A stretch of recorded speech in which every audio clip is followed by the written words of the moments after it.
well, I didn't know anything about quantum mechanics, but the word just sort of pops up, and when I go to bookstores, I sort of all of a sudden see all these books, and then I found one book, and it was about Niels Bohr and Wittgenstein. So you have this, and it's called The Quest for Reality. So one is sort of the physical part, and one is more linguistic access to or approach to what is there and what is it. Ah, there's a cat. Yeah, there's a cat there. Sorry. No There's a joining. cat, yeah, I'm supposed there's a cat, and is the cat dead or alive?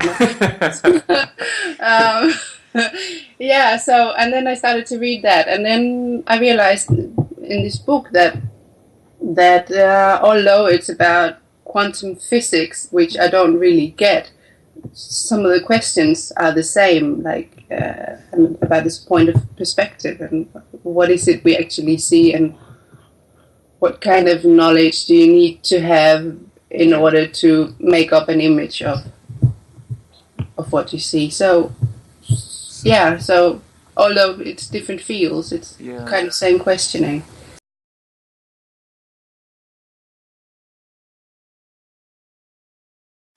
No, it's not really like that.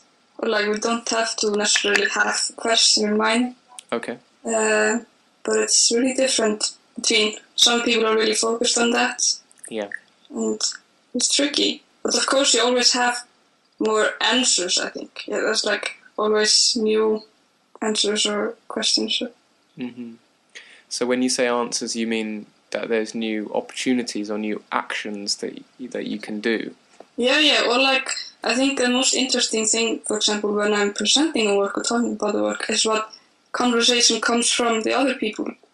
You can never be the person who sees the work, but yeah. Yeah, definitely. That's when I felt that you and Yeva had quite similar ideas then, is actually about this thing in a way, which is like where the making stops and then the work does its own thing and people respond to it and they find interesting things about it.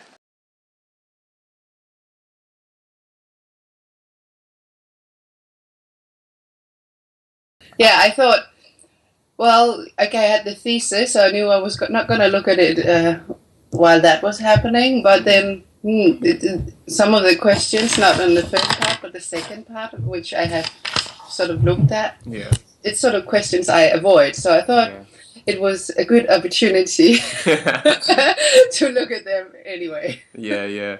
It's I've purposely kind of picked something quite difficult, which I tried to make it simple, but whenever you're asking like, oh, it's about, oh, what are the big questions of your project or what you want to do? Some people find that really difficult, like because I've been speaking to Vala as well from Norway, and she well, from Iceland, but she was she doesn't agree with it at all. She's just like, no, I don't see questions as like important part of it. But I think when you're just talking like abstractly about your practice as well, it's quite hard to do that in a short few words and to kind of get the point across. So I decided to choose that, even though it's a bit of an awkward way of sort of asking questions about this topic, but because I thought it might come up with some interesting response from people, and I think it has, which is really good.